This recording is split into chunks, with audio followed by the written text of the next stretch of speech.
Hey everyone, and welcome to another Gadget Talk. Chad, it's been crazy. I know it's been crazy for you. It's been crazy for me with everything that's been going on. But we're getting closer to doing the Star Wars Gadget Cache reveal, which is May 3rd. May 3rd, yeah. So don't forget that, and that's what we're working on. Of course, Chad's doing this one on here, and I'll be doing mine on my channel, and then we'll do the reveal as well again next month. So what's been going on your side of the U.S. there, Chad? I don't know. I spent a couple days in Portland this weekend, so I had to go down there for work. So I didn't have time to work on much. Yeah, it's an interesting place. Yeah, I'm right there. I had a big shoot for PBS this last week, and then of course this weekend I just kind of actually took the weekend off for once and didn't do anything and just spent some time with family, which was good. So, but I'm seeing, all right, we got the Pizza Ninja in saying howdy, howdy. We got GC DSK11. Good evening from Medicine Hat. DJW House is in the house. And let's hear. Tom, of course, is in the house. Howdy from Selma, Texas. Everybody's saying howdy night. Bell on the move coming in from California. And let's see here. Let's see if we anybody else. Just finding our way in Arizona. It's on here. Houston Dave. Well, that's an obvious. Houston. Can I push the red button? What red button? I have a red button on my screen, but you're not pushing that because then we'll be done. What red button are you talking about? Oh, Dave? well, we're done early tonight. Then we got Darren in here from Australia. And let's hear Mini Mag over in California as well. Adi Olson in Kansas is joining us tonight. And Tricassius way up in the frozen north. Hopefully it's starting to warm up there up in Gilby. So just a lot of great builders that are joining us tonight. I love seeing that. And so, Chad, before we get to the sponsors, tell us a little bit about what we're going to be doing tonight. I don't know. I didn't prep. No, so we're going to go over. We've done this before. I think episode 9.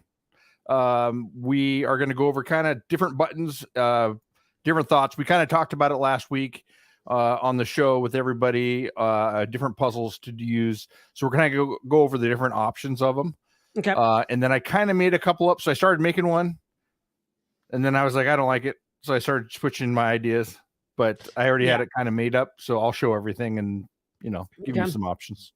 All right. And then we're going to go ahead and take care of our sponsors. And then I have a few announcements for Cache Fest that we got to take care of. But also, Iowa's coming in with Burnt Turtles, and Neil Moore from Michigan has joined us as well. So, but glad to see everybody. Now, let's go ahead and take care of our sponsors. If you have not become a patron of the Geocache Talk Network, what are you waiting for? Patron levels start as low as a Bison Tube level at $3 a month. The sign up is easy. Simply go to the Geocache Talk website and click on the Become a Patron button, or go to patreon.com/Geocache Talk. Patrons now get the famous Blackout coin, invites to special events, and other really great items throughout the year. Become a patron today. Logwork, the creators of the fantastic logbook, made with genuine Right in the Rain paper. The logbook's designed for the micro containers of the present and future, geared towards the hider who'd rather go caching than doing cache maintenance. Find them at logwork.com. That's LOGWERK.com. Have you subscribed to FTF Magazine yet? FTF Magazine is the #1 geocaching magazine available. It is a quarterly magazine that you can be part of. Submit your geocaching milestones and adventures to be published. FTF Magazine is also interactive with puzzles to solve and the hunt to find Spartacus. If you can solve the puzzle or find Spartacus, then you will be entered in to win a special pack tag. Every new subscription, you will receive a special swag pack. Subscribing is easy. Just visit FTF's website, ftfgeo.com. Don't miss out and subscribe today. All right, so I got to push this comment up here real quick. Pizza Ninja says, I need to create a patience gadget cache called Push My Buttons. That'd be fun. I'd love to see you make that.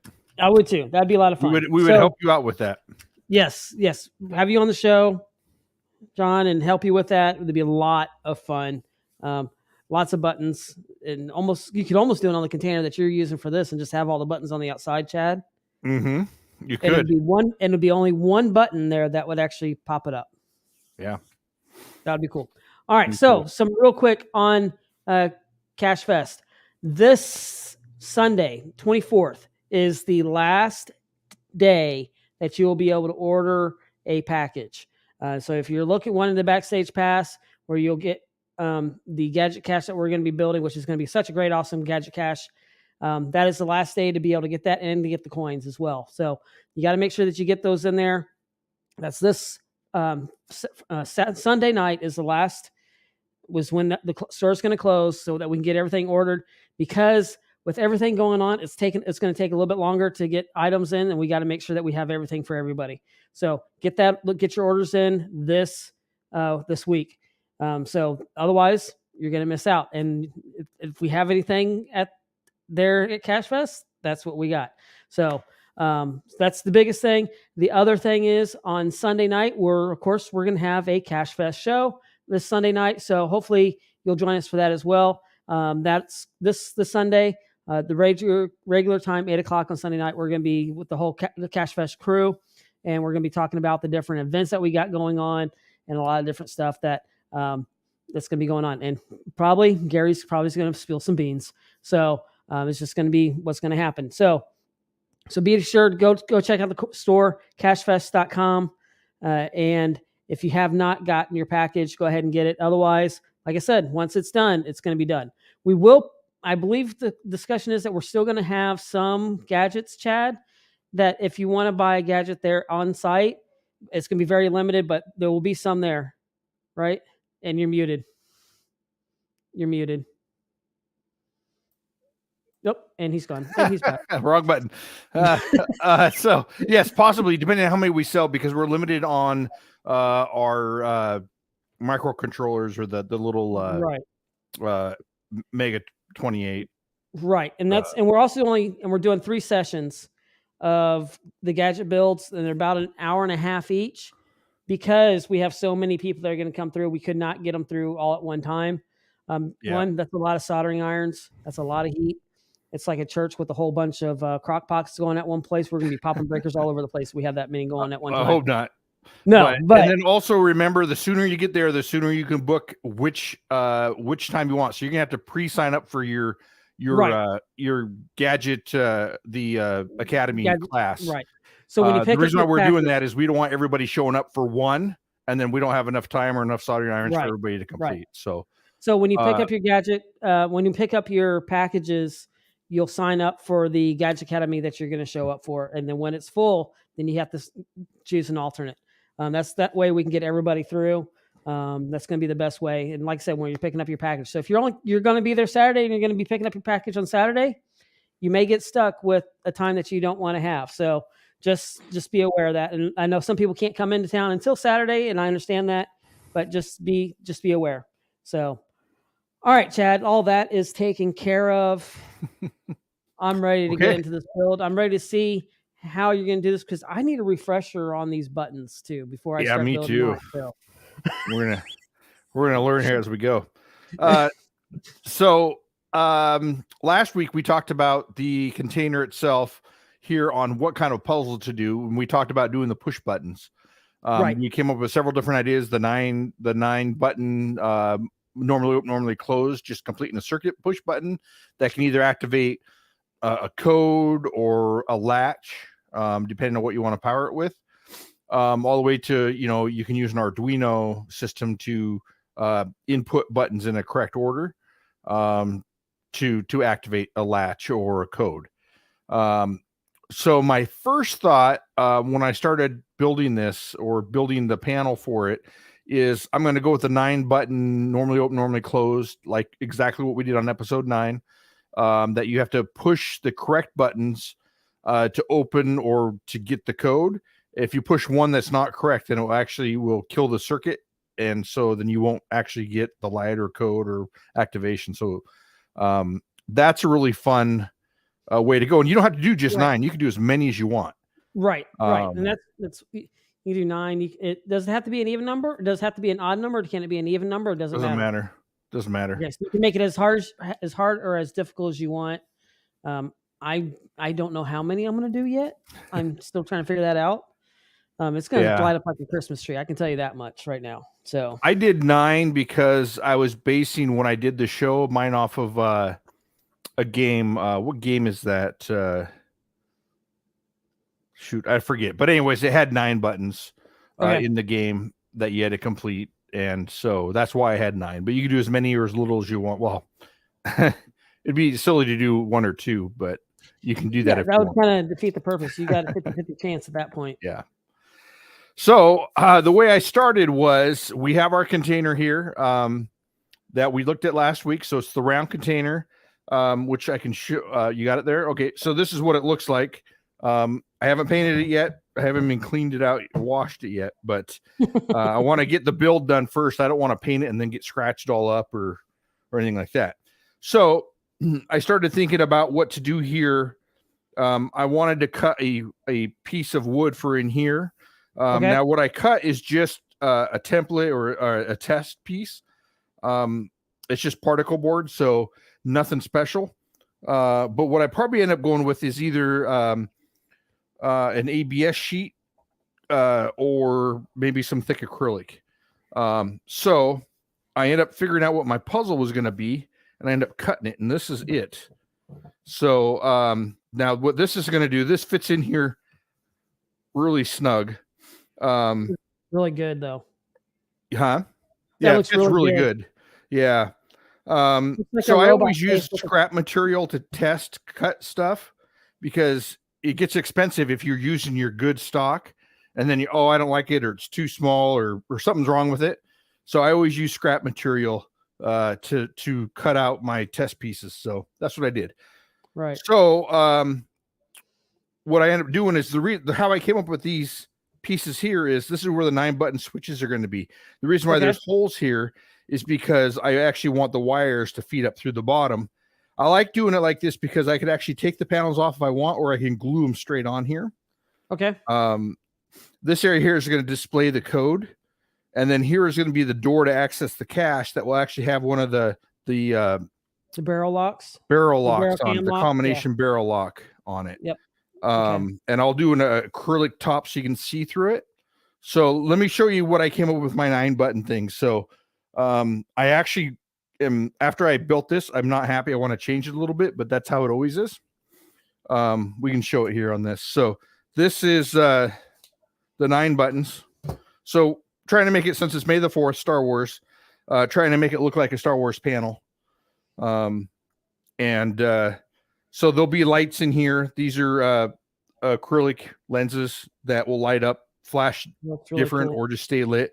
And then up here are just some translucent ones as well. So, and then the buttons can light up as well on these. So, and I can make them flash or do whatever I want on them. So that's my panel there I came up with. So you can see it just fits in there really easy. I don't have anything hooked up right now. But it just fits in there easy. I could glue it down, or I can actually add holes and screw it if I want. Just depends on how I feel when I'm completing it. That's really good. That looks really cool. I love that. I also want to add a comment here as well, because just finding our way says the 9-button is frustrating enough for people that didn't do their homework before visiting mine. So I've also put a link in the chat to that 9-button show that we did before. That we'll be referring to back and forth here and there. And so, but Just Finding Our Way did a build based on that before. So that's just really cool. I just love how many different variations that you can do a puzzle in. And that's something that, as we're doing this, I think that's what we're going to see. Now, you mentioned the cam lock, and I have the link for that barrel cam lock because I really do love that lock. It's a great lock. And I just dropped that cam lock into the chat, so be on the lookout for that. Let's hear. Yeah, and Darren from Australia, Darren Archer, saying that looks sweet, Chad. So I really do. I love the way that fits in there. That just looks really, really clean, and I love. So the biggest thing I don't like about it is it's square and the case is round. When I was making it, I thought, I didn't even measure the case. I thought, oh, it'll look fine. But I kind of wish I would make the panel curve with the case. This is something when you make it and stuff, but it's really probably no big deal. Once this gets painted the same color as the panels, it'll probably blend in. You won't see it. Right. And I love the lines on there. Now, when you did that, is that painted or is that the white lines or the beige lines? No, the white lines are not painted. You know what's funny is I almost left one to show you how I did that, but I didn't, unfortunately. So maybe next week I'll show that. Okay. But yeah, so the cam lock here is 3 digits. And so what I did was a 3-digit combination here that will pop up when you get the right code or when you get the right puzzle connection. So right, and those are the 7-segment displays. Now, right. Now I got to go find that one to put. Yeah, I was gonna say, and I don't know what episode we did the 7-segment display on. Now, did you add the dip switches on this one? No, I only soldered the back right now. I haven't done anything else. I literally 2 hours ago, the paint's still tacky. He was like, I'm going to do this. So anyways, I think having the 7-segment display is going to look really cool. Now I'm going to put a tinted piece of acrylic over the top of these. Okay. And what it will do is it'll make the digits actually pop out more, especially in the sun. It will hide the ones that are not lit or illuminated. So it'll be a lot easier to see. But right now that's what I have. And so this is going to sit it in. Oh, let me bring it up again. Yep. Of course, then it does that one. There we go. Yeah, no problem. This is going to sit here. Let me turn this way. So this is kind of the way you'll look at it. I haven't decided which way I'll have this. I think this is good. And since this is going to be momentary switches, I will run, and it's only running those 7-segment displays. I can run 4 AA's or 4 D's. I could probably get away with 2 AA's. No on or off switch, because it's only going to be activated when you're actually completing the circuit. Right. So that's what's kind of nice about doing it this way. I'm trying to make it easy or make it a way that everybody can make one without having to worry about doing a lot of maintenance on it. So that is how it's going to look. This will light up when you get the right code. Then you'll have the barrel lock here with a piece of acrylic. And I haven't I've thought about this, but I haven't had time to really work on it. What I'm going to have inside here is I'm actually going to, I decided I'm going to custom 3D print a piece to actually fit in here. That's just a little bit bigger than this. And so this will actually sit down in here. And this will be the log. So you'll have a clear piece of acrylic. This will sit in here nice and clean. You won't be able to get to it, obviously, but it'll sit in here nice and clean and look really nice. You won't see inside there at all. And so once you get your code, you open it up, then you just pull out the logbook and it'll look something like this, kind of sci-fi-ish looking. Yeah. We had lots of ideas of making it pop up, doing different things. I'm going to start with this and see if I get motivated to work on something harder. So, but yeah, this will look pretty nice. I actually need to design that and print the insert out for this thing here. So, but it'll be cool. I'm kind of excited for that. I think it's going to look really good. I am too. I love the way that looks. I think that looks really cool. Yeah, that's just really, really, really neat. I did see a comment in here from Darren. Have to be careful with the cam locks. The second lot he ordered came with barrels that are about 10 millimeters longer than the originals. So yeah, make sure that when you're ordering, kind of make sure which one it is, because I think there might be some variations sometimes in those. Yeah. So be careful. So he's talking about this. I don't know if it's called the arm or something. I don't know if he's talking about the length of the barrel or this, but these you can get these I have a whole bunch that bend at different angles. So you can actually, even if it's too long or too short, you can actually get it to work right on your thing. One. But yes, yeah, that's a good point to make sure to look for that, especially if you don't have all the extra parts. All right. So perfect. Watching the chat, and I'm sorry, I don't know if I could do a pickle pizza. The length of the barrel itself. Okay. So the shaft, I had a pickled corn dog that was a pickle. Okay. In Disneyland, delicious. I'll tell you what, I thought it was going to be gross. It was so good. So anyways, sorry, getting distracted. Squirrel. So yeah. All right. So where are we moving to next, Chad? Okay. So just to show on the panels, you can do all kinds of things. So this is one that I did, and here was going to be either a dial system or like one of the R2 locks or something like that. There's not really any wrong way to make one of these panels. So anyway, just a thought. Now I was trying to think of the puzzle for this, how you're going to figure out what buttons to push. Because you have to have some kind of hint or some kind of puzzle to know which ones to push. Otherwise, you're going to be there all day long just randomly pushing buttons. Right. So one thing I thought about was... Which nothing wrong with that. Yeah, to have this inside of it. And you could have the different letters on there. And in the description, I wouldn't maybe not add the numbers yet or something. But just on the button itself, put the language, the letter it is, on the button, and then somewhere in the description or a hint or a puzzle they have to solve will tell them what letters they have to push to get it to open. So you could actually add this somewhere in the cache.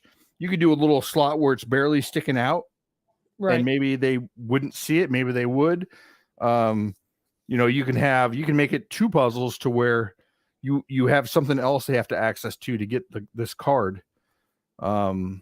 I like that idea. I like multiple step caches. Yeah, with something that big, I think you could do that. If you're doing like a birdhouse, it might be a little bit harder to do unless it was like one of their data cylinders. Because in Star Wars, they always had the cylinders that they would actually be able to do like a decoder cylinder.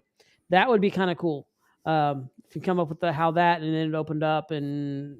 Okay, so we could spend other time on that. Oh, we could talk about it all. Well, it's kind of what we're supposed to be doing, right? So yeah, I know. So yeah, maybe I think this is fun to have. I like in there. That too. I like that.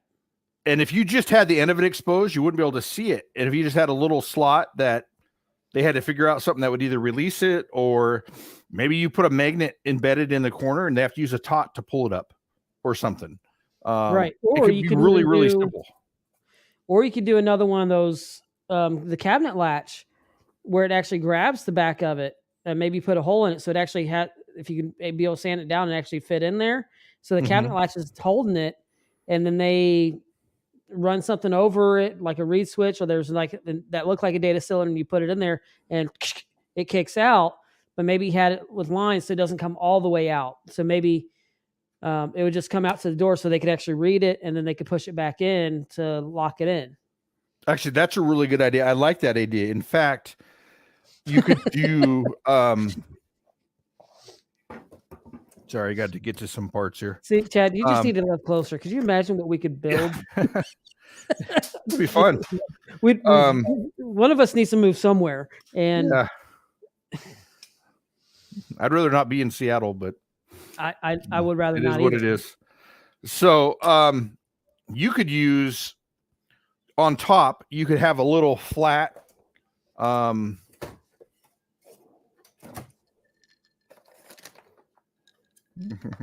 sorry, you're on a piece of wood or something. So if you had something like this that was plexiglass, you could put a hinge on it, have it flat here, go over to this other camera here. Okay. And you could, in fact, in this area here, you could leave this like this. You could actually use this panel and have it sit in there. And so the panel is actually separated. You could put it on a hinge. If you did it in acrylic, you could actually weld that hinge in and make it very clean. And then you would have to you could use one of these latches here, the child latch here that opens and shuts with the magnet, right? Right. So you could actually put that in here this way, and you'd have to use a tot or a magnet. They'd have to run it over here. That would actually pop the door open. And then that would reveal this, the puzzle piece. That would actually be kind of cool. And then that would give them, this puzzle would give them the hint. So we'll put these logos or these emblems or letters on the different buttons. And then you'd have to somehow tell them somewhere you'd have to figure out where to tell them what to push, what buttons or letters or numbers. Right. So here's another suggestion. This is coming from Neil. Put the Star Wars characters on the buttons to push and have them decode a paragraph to find a sequence to push. And then Andrew Bell on the Move is saying, yes, characters on the buttons. So that's another great. Now, remind me, do the buttons come off so you can put something on there, or? Yep, I can show you here. Let me move this over here to show you. So these buttons come in several different types of buttons. You have round, you have rectangle, square. I've seen triangle. And then you have triangle as well. And I'm sure there's other ones other than that. So there's so many different types of buttons. So they're very easy to actually take apart. So if you remove all this stuff here, right, you got your button, you push in on the two white arms here, or whatever you want to call those fingers. And then this button will come off. You can take the cap off right here, and then this white piece will pop out. And then this is what you'd put it on, and then it would fit back up underneath this. So what I typically use on mine, so I have some here that, hang on here. I want to put this together because if I don't, we're going to forget how it goes back, right? Yeah. So I might be doing that wrong. Anyway, I use a clear label machine. Right. And put it underneath like this. This is when I was doing that you had to match the element with the name. It was based on that 9 button. Hang on here, sorry. Based on that 9 button, it's geocachers call me, I'm sure, about a cache. Anyways, so it was based on that where you had a whole bunch. Yeah, and you had to match up. So there was only going to be a few that matched the element with the name, and you had to push the ones that matched. So it was kind of a fun idea. But anyways, that's how they all work. So you can take off the tops of them. You can print out on your printer. Or if you have a Cricut, you can do the clear type of plastic or paper to print on here. And there's also, which I don't have it in here, it's actually in my car. You can print on a decal sheet that's clear. Okay. And then cut it out, and actually it will stick on if you want. But anyway, yeah. Okay. Or you could just put a regular sticker on there. It just wouldn't see through that. You can print with a Cricut or a Silhouette, whatever you if you have it or your wife has it. My wife has Cricuts, so now I got to have her print me some more stuff anyways. So I like the idea of either the character or actually I like the idea of the glyphs on that aspect of it. So I do too. And then you have to figure out a puzzle, which, I don't see Tom on tonight. Yeah, he's on. Get together with the puzzle boys to figure out. I was maybe even thinking, because this last week they did the grid, and of course, where you put the grid over top of the different letters and that aspect of it, and it give a puzzle. Same way that Rumbacats has the one where you do the grid on top. You can figure it out. So one of those would be kind of cool that kicks out and maybe have words there, and you put it over top and it says, "May the force be with you," or whatever it says. That'd be really cool. Yeah, if you actually did May 4, it'd be 4 letters out of the 9 or whatever that you'd have to push. That would actually be kind of fun. They'd have to spell out May and then the number 4. Yeah, that would be fun. I like that idea. That's just, yeah. Now I'm thinking more ways to do mine too, different aspects of it. All right, the puzzle of it is, I think, is one of the harder parts of it. I think. I agree. That's why I don't do puzzles. I know. That's why we do this part. Like I said, we need to have better at making stuff. We need to have a crossover event with the Puzzle Boys and us, and then we kind of do some different things and come up with some stuff. Maybe this summer here at Cache Fest, we'll get some time to actually sit down with them and do something. So, yeah, I'm sorry, I was reading. I was just reading. Yeah. Steven, no, I haven't gotten mine yet. I'm usually one of the last ones to get it. I'm looking forward to, always love FTF magazine, of course, sponsor for the Geocache Talk Network. Absolutely love the FTF magazine. Love seeing everything. I did not find Spartacus last month. I've only found it like one time on there, and don't know who that is, but goodbye. Anyway, Yeah. but really cool. Tom says he's got his and has already found Spartacus.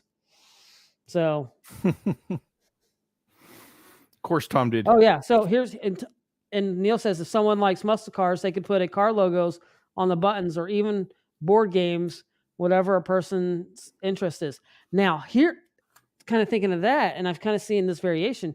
You can tell us, and this if not Star Wars related, but remember the game Who Am I? I think it is, where it had different characters that had like a bald head or a beard, and maybe you had it would describe the person, and you had those elements. So you'd have like glasses. It was bald. It was a girl. It was a guy, and they'd have to actually hit those buttons as they're reading the story to actually complete the circuit.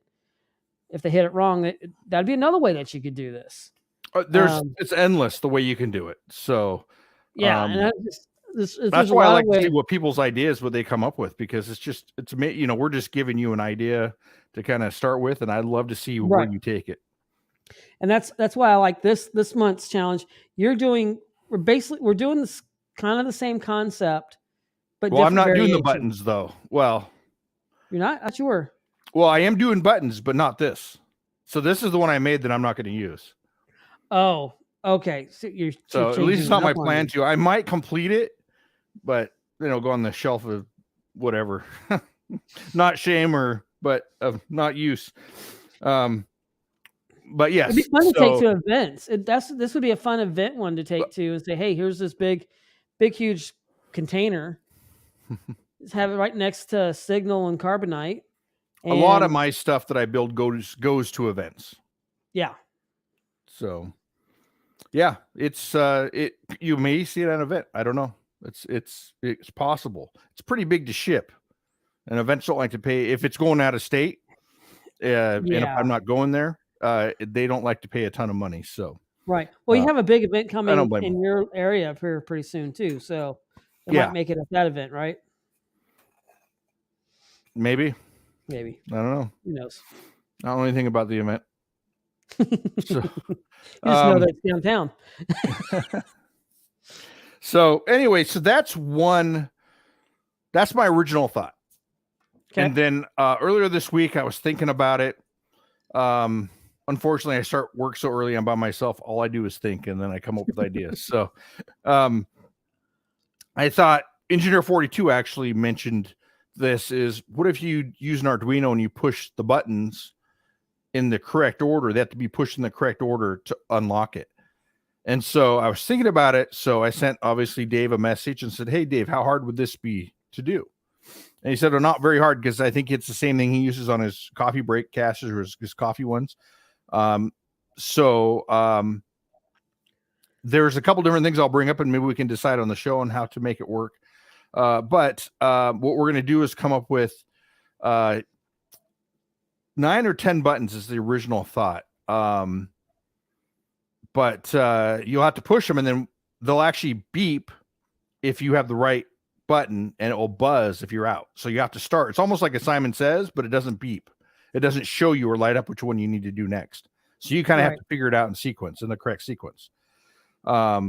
So I cut. Let me get rid of this one here. You have to adjust your camera. Yeah. Here.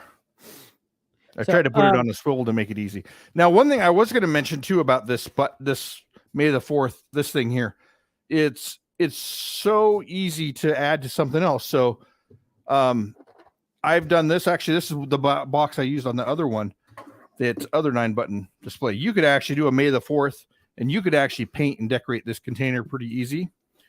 And then just cut something like this to fit. Does that fit? Pretty just close. About. Pretty close. I didn't even try that. But you could cut it to fit inside here and just have a little dispenser pop up, or you can, over here where this is, you could get rid of this and make this the door of the logbook. or keep it but have it pop open. Or do one of Dave Wagner's, Wagner's, one of his little release things, something like that. Yeah. So anyways, I wanted to bring that up is because these aren't too expensive. I think these are $20. I've never put one out in the wild. It does have a rubber seal. I know Tricacheus has. I don't know how well they do in the weather, but it seems like it seals up pretty good. Yeah. So anyways, it's a thought. You could, use that. That's the easy May the 4th cache. So to answer Neil's question, he says, is that with an Arduino? The original one that you had was not an Arduino. It's a circuits. Because we were talking about this before the show. Yeah. Right. Which we can go over in a minute. Yeah, let's go over that here in a second. Because I need the refresher too. But never close, never open, or normally open, never normally closed. Yeah. Is the way that is. And then as you go through the buttons, if you hit the wrong one, it opens the circuit. So that's that. So that one, but we'll go in more on that here in a minute, Neil. And then also Darren said he had 7 gadgets in a gadget ad Adventure Lab at the Townsville Mega last weekend. Definitely a great way to see what components last with repeated use. Yeah. There's nothing worse for a gadget cache than a Mega. Just ask Audie when Mingo he was helped. Well, yeah, and people get excited and they want to find them, and they're in a time crunch or whatever. Yeah, I was there. Yeah, it's unfortunate seeing what people can do to them, but we live and learn, and it's try and make them better. Yep. So cachers will find a way to get into them, even if it's not the intended way to get into them. Yeah. Okay. So go ahead. You have something else? I was just gonna say we've been at several megas together, and we've seen several gadgets break at those. Oh megas. Yeah. Or that one in going caching where it was caching, that was no one found it yet, but it was like a big giant puzzle thing. But it was there was more to it than it breaking. It wasn't. Yeah. All right. It was too bad. It was a new. Okay, so I'm dropping in a new. This is another test piece that I made, and I didn't do a container spot yet because I really like the idea of this being the container, and so I think I'm going to stick it right in the middle with the door open. That's what I was thinking. I don't know if I have this. I might try and make pop up or something. I'm not sure, but what will happen pretty much is you'll have I think I only have 8 holes here. Yes, but I'm going to recut it with more. Unless you guys think 8 is enough. I mean, so what you'll have to do is push the button. It sounds like a show. Wasn't that a show? 8 is enough? 8 is enough. Yeah. So, anyways, your button will fit in here. No, I didn't put that piece on. And then you'll have to push a button until you get the one that actually beeps. And then you got to find the next one that beeps. And if it buzzes and that's wrong, you got to start over with one that beeps and keep going until you complete all of them. And then it will open up. Oh, yeah. I've played several games like that. I love playing this escape room game that I've been playing on my phone. And they've had several different puzzles that have been like that. And those are a lot of fun. Mm-hmm. Yeah, definitely an Arduino-based one. That would have to be on that one. Yes, it is Arduino-based. It'll be a Nano. Yeah, with the piezo buzzer, I'm thinking. So it shouldn't be too big of a deal. It's going to run, I think, 10 buttons is what it's going to be able to do, is the plan. But we'll see. Anyways, this was something I cut real quick. One thing to mention about the buttons, too, is if you have round holes and you want to do a square button, you still can. The buttons just have an extra hole you have to drill in. See if you can see that. There you go. You see that little stub sticking out there? Yeah. The little nub. So that's what will keep it from spinning. You have to drill that into your wood and then have those pop in, and then it won't spin. Otherwise, it'll just sit there and you can spin it if you don't. Like this one here doesn't have any nubs. And so if you actually put it in, you could actually sit there and spin it. I took the nubs off. There's here we go. Here's the part that has the nubs that goes over the top. of it. But I take this off because I cut this exact size in this square into my wood, and so then it won't turn at all. Yeah, and that's but just if you have a CNC, you can do that. But if you don't, now what would you say is the best way to figure out where those nubs go? What would be the best way that you? I would just make a paper template probably. Mm-hmm. So I would cut the hole this around it, and then probably take the piece of paper, and you can either push it on the nubs and find it, or push it through the nubs. Right. Or you could just grab a measuring tape and see it's not. Once you have this size, I think this is 9 7/8. I think this is. Okay. It could be 1 inch, and then you just measure how far off the 1 inch is. I think it's a quarter or something. It'd be pretty simple to do. So, anyways, just a thought. This one here, these ones here, you cannot take apart. You have to use the nubs or cut them off. You could silicone it on if you didn't want to use the nubs. But I wanted to bring that up. So if you just have a drill and you want something round, I would grab the round buttons. But if you want to, spend a little more time, you can use these. Right. Use a file. So just finding your way says, them out. I cut the nubs off and then glued the square washer in place. Yeah, that will work. So I just wanted to bring that up. So if you order some square ones, you don't get frustrated. Or even the triangle ones. So they just to think of that too. Or triangle. So. Yeah. I actually want to get some triangle ones. I think those would be pretty cool. I was looking at those. I almost did. That would have been kind of, because you could do some really cool shapes with the triangles. You could do. You could put them all together in a cluster, a pretty tight cluster. Yeah, that would actually be pretty cool. It would be. It'd definitely be easier I'd have to look at the diagram because I think it's circle on those as well. Yeah, that would be so much easier with a CNC than trying to do it by hand. But so go over the buttons here. So when you get your arcade buttons, more than likely they're going to come with this micro switch that only has a 1 out, right? Which is normally, I think it's normally open. And you need to get the different. Sorry, had a sneeze. I had to, cough. Yeah, you got to get the other micro switch, which has the NONC on there, and I am dropping a link for those buttons right now into the chat. Of course, I misspelled snap. It says SAMP. But that is a link for those buttons, and those are really great. It's real easy to switch out. You just take off the back, you open it up just a little bit, you pull the one out, drop it in. I'll show that right now. Actually how to do that real quick. So the difference on these, so this is what's more than likely going to come with your arcade button right here. So what you want to have one is one that has a normally open, normally closed. So I'll have a 2-pin on it. These are microwave door switches or oven switch, which Derek has a link in there to look at. You'll get them just like this, right? That looks completely different than that, right? So what you need to do is actually this comes apart to pop this in. So I'll just show you real quick, because I think if I didn't know this, I'd probably be sitting there thinking that they sent me the wrong thing or break it trying to take it apart. So anyways, you take a little flat screwdriver and you just pop this up here, and what you're trying to do is get this nub out of this hole, right? And it pops off, and now they look exactly the same, and this just needs to pop right back on. So you just stick this nub here. Make sure the button's pointed down. Yeah. Or pointed to the direction that the button would go. Yep.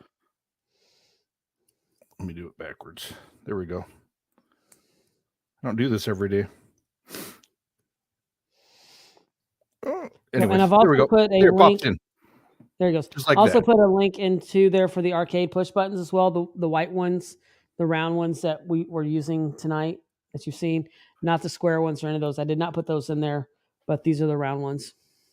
If you Google or go to Amazon and look up arcade buttons, it'll pop up a million of them. So yeah.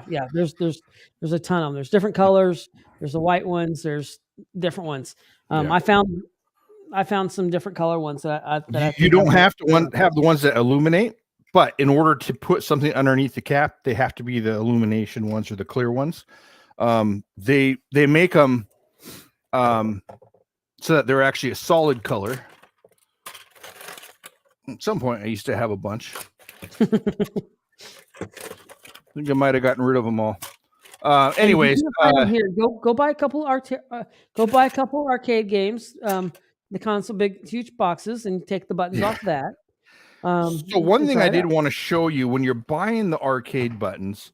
So this is an arcade button as well, but it's completely different. This will not work, right? This has it's a built-in switch. It's a completely different switch system. That's what you were talking about earlier before we came on. Right? Yeah. Okay. So don't get this one. Actually, I don't think that would work. I don't think it's normally closed. So, anyways, these don't work. So don't get these ones. Make sure you're getting the ones that we show in the link. Also, if your light comes out, or if you turn it on, light it up, or try to light it up, and your LED doesn't work, take it out and turn it around, and typically then it will work.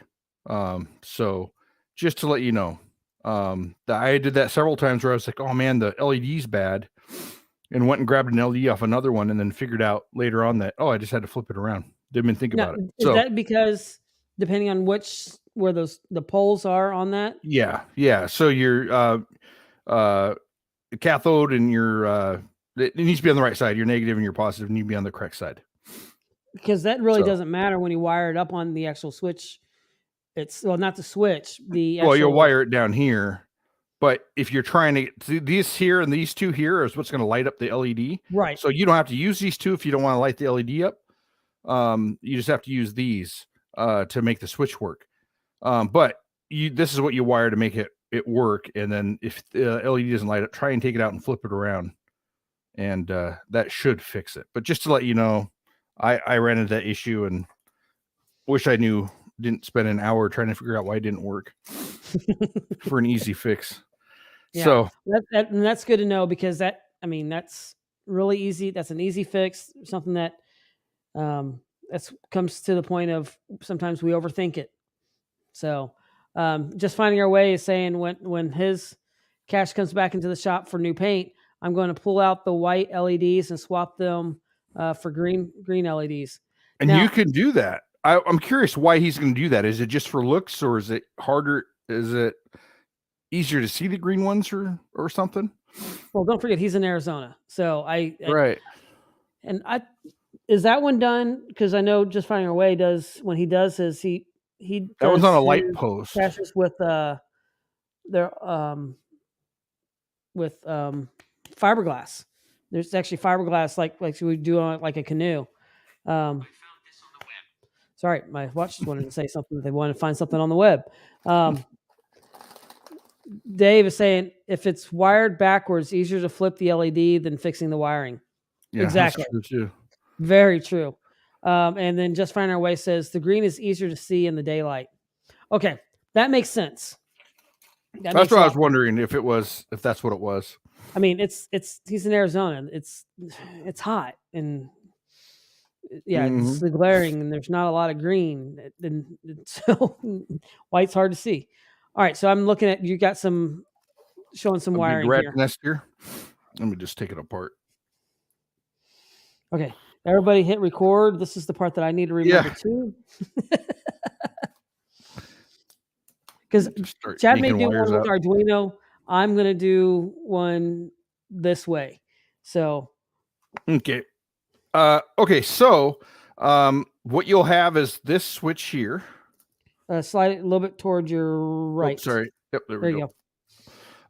So you'll have the switch here. And so what you're going to have is, I made this, and it's going to be a lot easier to go back and watch that podcast. But let me just take it apart here. And now, so I'm making a wiring diagram is on the back of our shirts.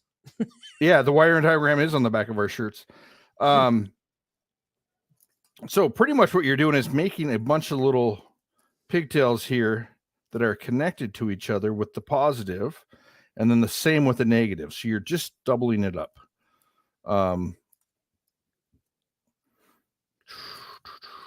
trying to get it all taken apart. So there we go. I guess I can't get rid of that because I need the pigtails. So what I did is I actually just took my connectors here, stuck them on where I wanted to go, and then figured out the wiring, and then crimped it in place. But anyways, that's how I made the pigtails. But if you knew what your sizes were, just make a bunch of pigtails for as many as you need. These are going to be your negative that goes to the battery. This goes to the battery. And then you have your positive, which goes obviously to the battery, and then to just the positive of your switch. So all we're doing is completing the circuit. So you only need one side to actually complete the circuit. But you do need, if you want the LEDs to light up, you still need power to the LEDs, which is why these are connected here. The red is. Otherwise, if you notice, the rest is just pretty much the black wire. Okay, you're gonna have to slide a little bit more to the right. Thanks. Sorry. Have it over the mouse, then you'll be good. Yeah, thanks. Here, how about that? Well, now you know what's funny is my other desk, my desk in the other room. You can't see it, but I have a big red square box out of electrical tape to keep. And actually, that was kind of my plan for this pad, but there you go. It's not working. So I don't want to break any of these, so I don't want to recrimp them. Okay, we're almost there. I gotta go get more terminal ends. I can tell you that much right now. You could solder them on if you want, but I like to use these terminal ends. If your switch goes bad, it's easy to fix. Right, and I've had to replace switches. Because, like I said, I use one of these switches on a lockbox that I keep my kids out of. Yeah. So, the pigtails are for the lighting up of the LEDs. So we're going to get rid of those. So what we're going to do now on your switches is all we're going to worry about is you have a normally open. Let's have a little show here. Yeah, I don't know if you'll be able to see the. You probably can't. So one of these is a normally open and a normally closed leg. Oh, okay. I saw a glare. It reflected just for a second. The top is the NC and the bottom is the NO. Is it? I have my magnifying glass here. Yeah, normally it closes on top, normally it opens on bottom. Yeah, it just happened to hit the light just right, and I was able to see it. So, this is going to be your in. So when you're coming from your power source, you're going to go in to the bottom. And then from the bottom, you're going to go, if you want the switch to be closed, which means it would be the wrong switch. And if they pushed it, it would open, which would disconnect the circuit. You would go on normally closed. If you want it normally open and you want it to be closed when you push the button, which would activate the power, you'd go with the normally. Oh yeah. Now on these buttons, do you have to hold it down the entire time? The buttons you will, yes. So when you're doing like a teamwork cache then. Well, no, I mean the buttons are close enough. You could use your fingers that you have. It's not that hard if you. Right. It depends on how far apart you do it. You're right. Yeah, you could. Yeah, I mean, if you made them really far apart, then yes, it would be a teamwork cache. Okay. So then you'd run into the next one. So if you want the next one to work or be active, you'd go into the normally open, and if you want it to inactivate the circuit, you'd go to normally closed switch. So all you're doing is deciding which ones are going to activate or not by which, if you're going to normally open or normally closed. So you're just using one wire to decide, because all this is doing is sending power. If you push this button and it opens the switch, then that's going to cut the power past here. Right. Right. So then it won't get power to the light or whatever you're trying to do the switch. But if you don't touch it, then the power will keep going through. If this one's normally open and you push the button to close it, then it's going to send the power through. Am I making that clear? The show I did is much clearer. Right. And so on on the last button, you would want that to be normally open. So when you push Doesn't the matter. button, it won't before you matter get to- because if it's normally closed, and you don't push it, then it's going to send power.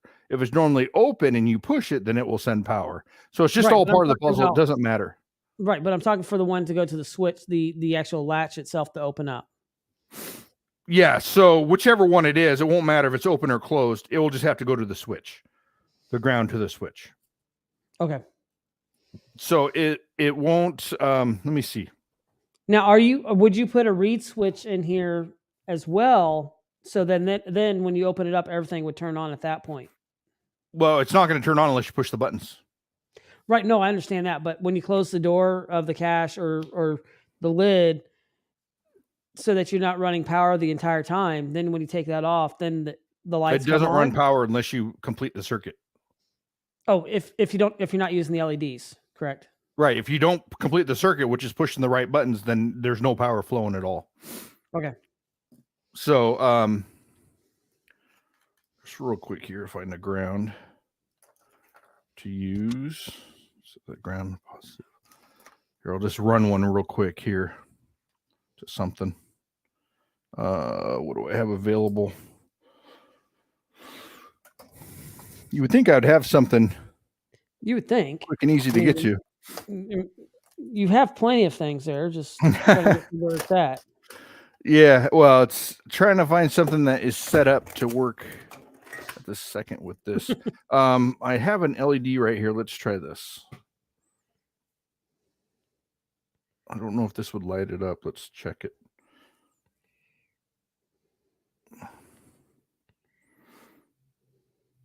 All right, and while Chad's checking on that, don't It lights forget. up. Okay. Don't forget the challenge for this month for April 3rd. For May 3rd is to create a Star Wars themed gadget cache or creative cache. We'd love to see it. You can always send us an email at gadgettalkpodcast@gmail.com. Or you can always tag us on Instagram at Gadget Talk Podcast. We'd love to see what you're finding and what you're making.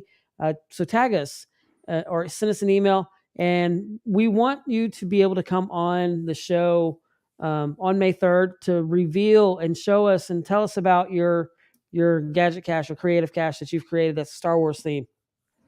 Really love that because that's what this is. That's why we do this. We do this so that to spread information and ideas, and would love to see what you guys are coming up with as well. So, sorry, that has to go into the bottom. So Dave says it's a hard to state because it feels very backwards. NO is needed to operate, and NC is not cool as far as this cache goes. So, all right. Okay, so if you look at this, if I push this button in, the LED turns on, right? Right. And that one you have to activate. But if I push this one, right, nothing happens. But then if I push this other one, this is actually stopping the circuit, stopping the flow. So it's not going to turn the LED on.